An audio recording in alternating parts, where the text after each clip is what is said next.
Distinguished guests, ladies and gentlemen, the Czech Republic, the European Parliament, and the European Jewish Congress are honored to welcome you to the 4th International Forum, Let My People Live. Please welcome the President of the European Jewish Congress, Mr. Moshe Kantor.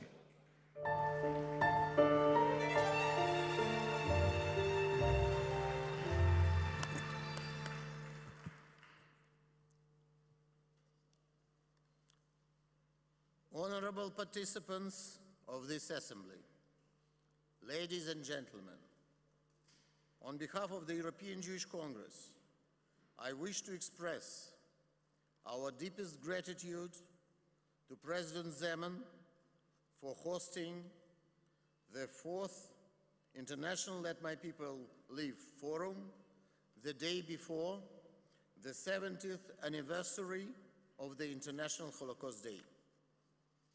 My sincere gratitude also to Prime Minister Sobotka and Czech government and to Presidents of the Parliament Hamáček and Stek for their tremendous assistance in organizing this event. Let me start with a joke. During a heavy storm, one Jew remained calm in the vessel. Everyone but him was nervous, rushing back and forth. A friend asked him, "Moshe, why you are not worried?" And Moshe replied, "But this is not my boat." I would like to say to you today, we are all in the same European boat. It is getting through the growing waves of radical Islam, neo-Nazism, and anti-Semitism. Today we are witnessing the renaissance of Nazism, which we call neo-Nazism or ultra-right. It is flourishing not only on the streets. Neo-Nazis have already entered national parliaments, the European Parliament itself, and local governments. Soon, they could lead national executive power. Do you think their behavior will be much different from their brown predecessors? Who thought seriously that Herr Schicklgruber, a modest artist from Linz in Austria, would become the emperor of Europe in the middle of last century? And respected world leaders were happy to appease him in every possible way. Please, no political correctness today. We have many journalists with us here, and one would say that we need to be very careful and politically correct and send simple messages. I think that today we need to speak in a very clear manner and discuss deep issues without thinking about political correctness and how it would sound. We see the same things on the horizon again. I'm absolutely sure that tomorrow, when ultra-right and neo-Nazi lead governments, they will immediately force us to forget about tolerance and political correctness, just the day after tomorrow. Now about radical Islam or jihadism. Neither Islam as a religion, nor the global Muslim community, the Ummah, can be held responsible. 99% of Muslims are normal, law-abiding people who never think of prosecutions, pogroms, or murders. Islam is their common denominator. It is more than a religion. It is a crucial factor of identity for more than 1.5 billion people. Our Muslim neighbors have come to Europe to stay forever. Only our common enemies, neo-Nazi, can talk about finding a solution to make them leave Europe. Radical Islam is the force to blame. The features of this phenomenon are well known. Arrogance, unshakable belief in your own righteousness, contempt for other faiths, creeds, and ideals, total rejection of such notions as freedom of thought and speech, narrow and rigid fundamentalism, precluding any free discussion, and intolerance, of course, absolute lack of appreciation of the value of human life. The background of Nazism is quite different. But if we try to feel the atmosphere, the spirit, if we compare the general approach to human values, we will be struck by the horrible similarity. Yes, in certain vital aspects, jihadism is very close to Nazism. One could even say that there are two facets of the same evil. Let us remember that Osama bin Laden created not only infamous Al-Qaeda, but also the World Islamic Front for the jihad against Jews and Christians. And if we analyze the content of bin Laden appeals, declarations, and manifests, it is quite easy to see the same intolerance, the same contempt for freedom and human rights. Are these intolerance and ruthlessness directed only against Jews? No, by no means.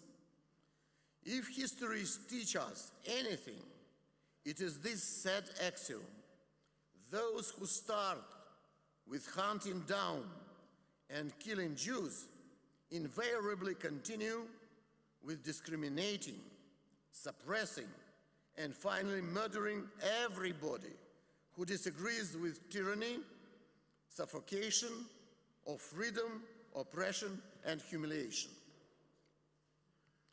About anti-Semitism itself,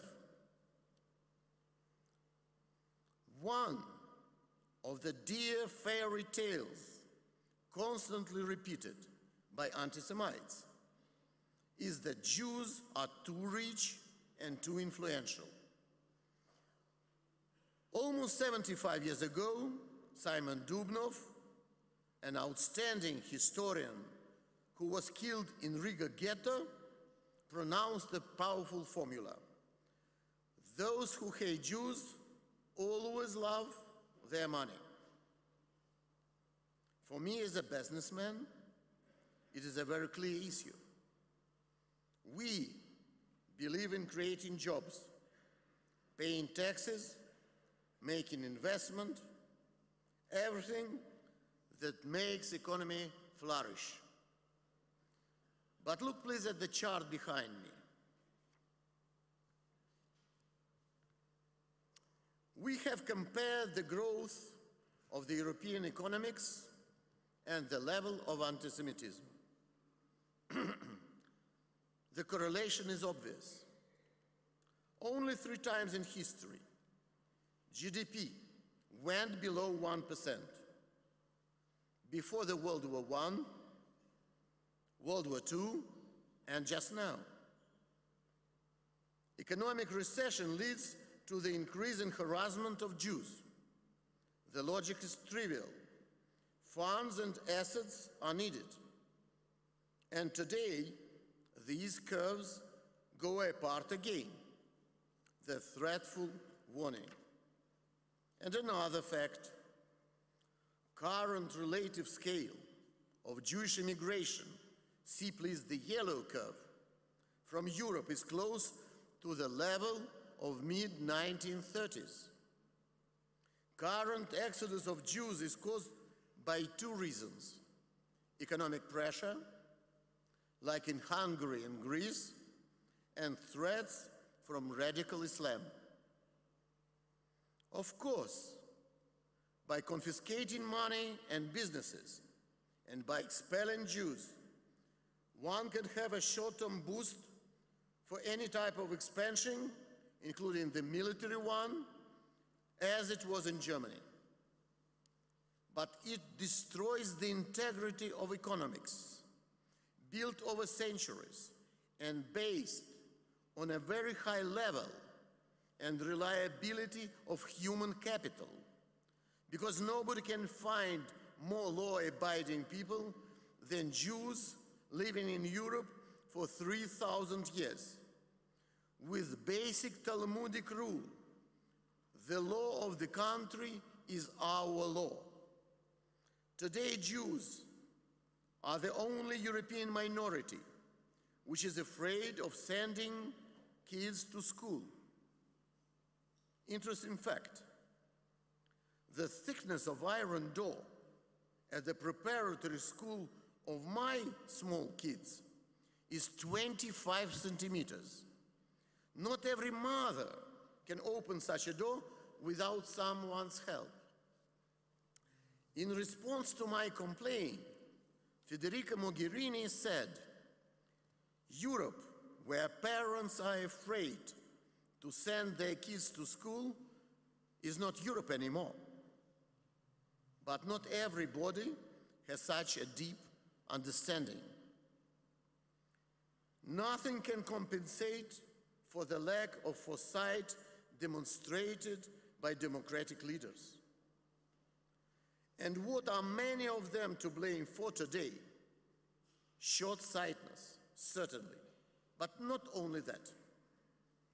The fear that being called an enemy of freedom, tolerance, political correctness, and human rights.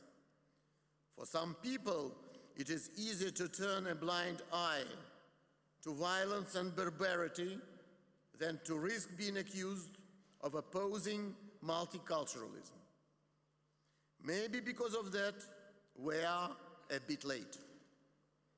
I have felt a smell of violence in the air of European cities.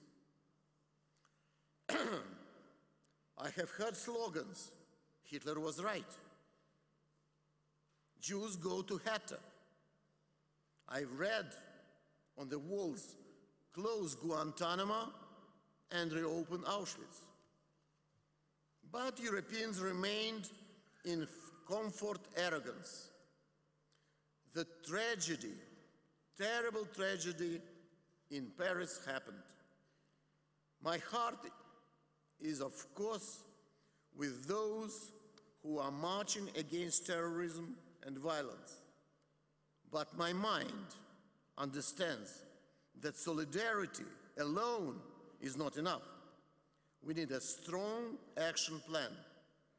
That is why we are invited journalists here, lawyers, and of course, our respected guests, legislators. We believe in this powerful strata of civil society. We believe that responsibility, democracy, and law can prevent the unthinkable.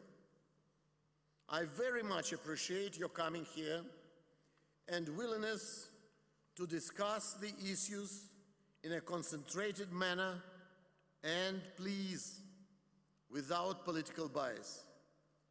Tragedies in Paris, Brussels, and Toulouse are visible implications of the deep structural problems embodied in European society.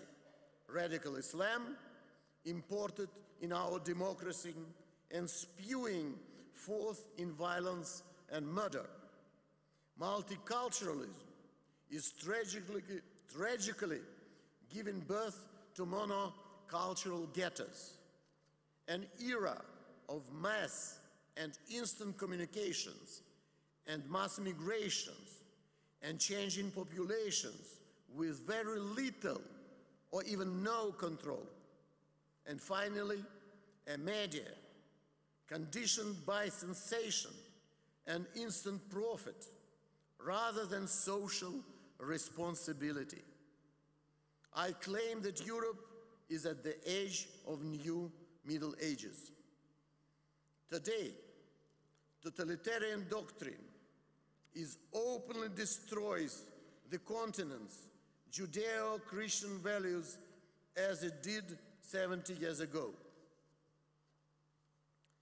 That is why